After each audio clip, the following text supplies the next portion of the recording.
예, 안녕하십니까. 봉팔도사입니다. 예, 오늘은 저 12궁, 아, 마지막입니다. 예, 12궁. 예, 12궁 강의 원래 금방 끝내려고 생각하고 있었는데, 시간이 없다 보니까, 아, 꽤 오래 걸렸네요.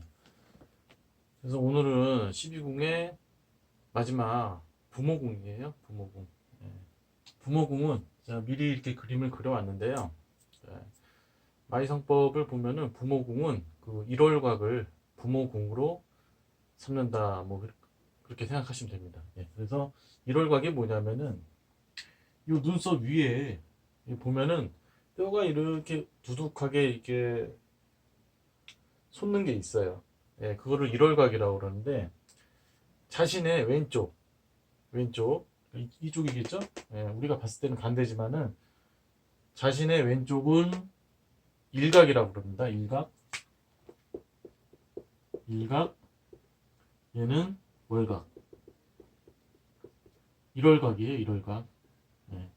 그래서 일각은 양을 의미하는 거고, 월각은 음을 의미를 해요. 그래서 일월각 중에 이 좌측의 각은 아버지를 의미하고, 오른쪽은 어머니를 의미하는 것이죠. 예. 그래서 이 일월각이 튼실하게 잘 서 있는 사람들은 일단 좀 집안이 좀 건실하다고 해야 될까요? 예, 그런 거죠. 그러니까 일월각은 어떻게 보면은 그 뭐 집안을 볼 때 일월각을 관찰하시면 되겠죠. 예. 만약 뭐 좋은 집안 뭐 이제 뭐 집안을 많이 따지는 그런 집들이 있잖아요. 뭐 집안들이 있잖아요. 예. 그런 집안에서는 만약에 뭐 그 자식들의 뭐 배우잣감, 예, 배우잣감을 만약에 뭐 데리고 와서 뭐 상견례를 한다든지 그럴 때는 뭐 관상을 볼 줄 아시면은 그 배우자의 그런 이마라든지 그리고 상근을 보면 됩니다. 상근. 이마와 여기 상근, 이쪽 상근이죠. 여기가 이마 상근이 잘 생기면은 또 뭐 그 집안이 그래도 괜찮은 집안이다 이렇게 볼 수도 있어요. 실은. 예, 그렇습니다. 그래서 이 부모궁은 1월각으로 부모궁을 삼는 게 맞지만 뭐 이마 전체가 어떻게 보면은 조상이나 부모 그런 음덕을 보는 곳이기도 해요. 예, 그래서 좀 넓게 보면은 이것도 마찬가지로 이마 전체로 볼 수 있다. 예, 그렇게 볼 수 있습니다. 그래서 마이상법에 보면은 마이상법 때 마이상법에도 보면은 제가 말한 거와 똑같아요. 예. 부모궁은 일월각을 논하는 바이니 높고 둥글어야 된다. 이게 잘 튼실하게 잘 쓰고 끝까지 위로 잘 올라가야 된다는 거죠. 이 일월각도 중간에 이제 끊어진다든지 이게 만약에 뭐 꺼진다든지 이렇게 그렇게 되면은 이게 실은 일월각이 깨지는 거죠. 예, 그래서 좀 약간 불길하게 볼 수도 있다. 예, 이렇게 일월각이 튼실하게 잘 서 있으면 보통 뭐좀 사회적으로 좀 잘 나갈 수도 있어요. 예, 본인이. 예. 또 이마가 또 약간 좀 사회성하고도 연관이 돼 있잖아요. 예, 직업하고 그런 부분이기 때문에 일월각이 잘 생기면은 이게 참 이게 좋은 복이에요, 실은. 네. 이마가 잘 생기면은 어, 그 일생의 운이 좀 좋다고 볼 수도 있어요. 네. 그래서 뭐 상서 보면은 뭐 그런 내용들이 있죠. 뭐 이마가 못생겼는데 뭐 턱이 잘생겼다. 그러면 뭐 초년에 고생을 하지만 뭐 말년이 좋다. 뭐 이런 얘기가 있잖아요. 근데 이마가 잘생기면은 좀 일생의 운이 좀 잘 풀리는 뭐 그런 점이 좀 있어요. 네, 이마 참 중요하죠. 일월각도 중요하고 중요합니다. 그래서 마이상법 내용 한번 보도록 할게요. 일월각이 맑고 깨끗하면은 부모님이 건강 장수하고 꺼진 듯하고 이게 무슨 흠결이 있으면 어려서 부모님을 잃을 수도 있다. 예, 그렇게 보는 거죠. 이 보통 그 어려서 좀 부모님 중에 뭐 뭐 양쪽 부모님들이 한 분을 여인다든지 그런 사람들은 보면은 이마에 보면은 반드시 보면은 흠결이 있어요. 이마에 이마가 어딘가 안 좋은 경우가 있어요. 여기가 뭐 이렇게 뭐 깎였다든지 뭐 큰 흉터가 있다든지 그러면은 이 사람이 좀 초년에 좀 힘들었다. 그렇게 좀 유추를 해볼 수도 있고 초년에 힘들다는 거는 그런 거죠. 이제 뭐 부모님이 건재해서 그 자식을 잘 이렇게 잘 키우고 보살펴야 되는데 그게 안 되는 경우가 많죠. 초년운이 만약 좀 문제가 있다고 하면은 그래서 이마가 참 중요한 거예요. 그렇습니다. 그래서 여기 보면은 만약에 그 일각 좌측 일각 좀 잘못 나온 건데 만약에 이 좌측 일각이 만약에 기울었다 그러면은 기울거나 뭐 기색에 대해서 저번에 한번 설명드렸잖아요. 뭐 안 좋은 기색이 만약에 이런 데 뜨게 되면은 일각 쪽에 뜨게 되면은 아버님이 좀 편찮으실 수가 있어요. 뭐 잘못되신다든지. 반대로 월각 쪽이 문제가 좀 생기면은 좀 어머님이 좀 문제가 생길 수도 있고 그 신색 기색은 제가 저번에 설명드렸었죠. 이 신색은 좀 약간 죽음과 좀 연관이 돼 있다. 그래서 만약에 하얀색이 이렇게 뿌옇게 갑자기 이렇게 하얀색이 이마 쪽에 뭐 일월각 쪽에 이렇게 뜨면은 잘못하면은 부모님이 좀 돌아가실 수도 있다. 뭐 그런 의미가 있는 거예요 이게. 그래서 잘 대비를 뭐 할 수 있을까요? 할 수 있을지 모르겠지만은 그래도 그런 거를 좀 생각은 하고 있어야 될 수도 있어요. 그렇습니다. 그래서 월각이 기울면은 아버지가 새엄마를 얻을 수가 있고 일각이 기울면은 엄마 따라서 다른 집을 엄마가 시집갈 수도 있다. 뭐 이런 얘기도 있어요. 그렇습니다. 그래서 일월각이 기울면은 고향을 일찍 떠나서 뭐 혼자 뭐 가정을 꾸린다든지 뭐 그런 내용이 있다고 합니다. 그런 일이 있을 수 있다. 마이 성법의 내용입니다.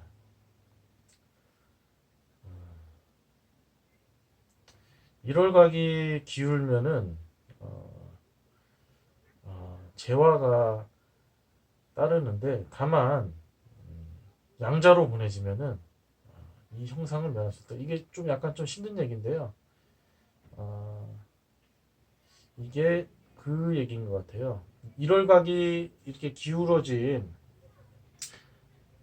아이를 낳잖아요. 예를 들어서 자식을 낳았는데 애가 이마가 일월각 쪽에 그런 굉장한 흉이 있어요. 뭐 기울어졌다든지 꺼졌다든지 그러면은 이 아이를 매정하지만 남의 집에 양자로 보내면은 그에 따른 그 화를 면할 수도 있다. 뭐 이런 내용인 것 같아요. 좀 냉정하죠. 그렇습니다. 이건 뭐 관상학적인 좀 이론이니까요. 이거는 뭐 알아서 그냥 잘 받아들이셨으면 되고요. 눈썹이 높낮이가 다르거나 눈썹이 이렇게 중첩이 되면은 뭐 배다른 형제가 있을 수도 있고 부모에게 두 번 전한다. 부모에게 두 번 전한다는 거는 어, 부모가 두 명이란 얘기죠. 뭐 새아버지를 얻는다든지 새엄마를 얻는다든지 뭐 그런 게 있을 수 있다는 건데 눈썹이 형제궁에서 전에 한번 설명드렸었죠. 눈썹이 흉하게 나면은 예를 들어서 눈썹이 이렇게 나는데 이런 식으로 겹쳐가지고 눈썹이 이렇게 겹친다든지 아니면은 눈썹이 이렇게 뭐 똑바로 나가는데 하나는 이렇게 높고 하나는 이렇게 낮고 뭐 이런 식으로 되면은 이게 조금 아, 가정이 좀 약간 좀 뭐 새어머니나 새아버지 뭐 그런 쪽으로 좀 약간 복잡할 수도 있다. 그런 걸 의미를 하는 거예요. 그리고 이제 당연히 뭐 이제 새 부모님을 뭐 맞이하게 되면은 거기에 따른 형제들도 어떻게 보면 배다른 형제가 있을 수도 있다. 뭐 그런 내용이 있는 거죠. 그런 걸 의미하는 거예요. 이게 이게 근데 이렇게 눈썹이 이렇게 나는 거는 나는 게 그 본 아버지와 본 엄마 사이에 낳은 자식 말고 그 후에 나오는 배다른 자식이 이런 눈썹이 되죠, 보통. 예.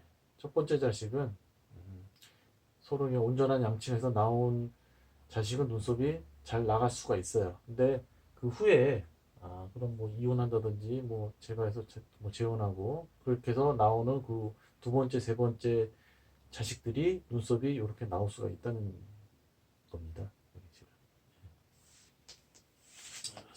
네, 그래서 눈썹이 좀 이런 식으로 나면은 조금 집안이 복잡할 수도 있고 마이상법에 보면은 뭐 좀 뭐 아버지가 좀 음란하고 어머니가 뭐 음탕하고 뭐 이런 내용도 있어요 실은. 근데 뭐 그거는 뭐 꼭 그렇다고 보기는 좀 제가 봤을 땐 좀 힘들 것 같아요. 이건 좀 약간 상설하는 게 어떻게 보면 좀 약간 극단적으로 어, 기술을 하는 경우가 좀 있거든요. 그래서 이거를 고지고대로 받아들이면 또 이게 좀 곤란할 수가 있습니다. 그렇습니다. 이마가 깎인 듯하고 눈썹이 붙은 듯하면은 부모 모두 일찍 잃어버린다. 예, 불길한 거죠. 그리고 일월각이 높게 잘 연기가 됐지만은 어, 이 사람의 얼굴이 정이 없고 얼굴이 차가워 보이면은 이게 또 부모에게 또 해가 된다. 뭐 이런 내용도 있습니다. 예.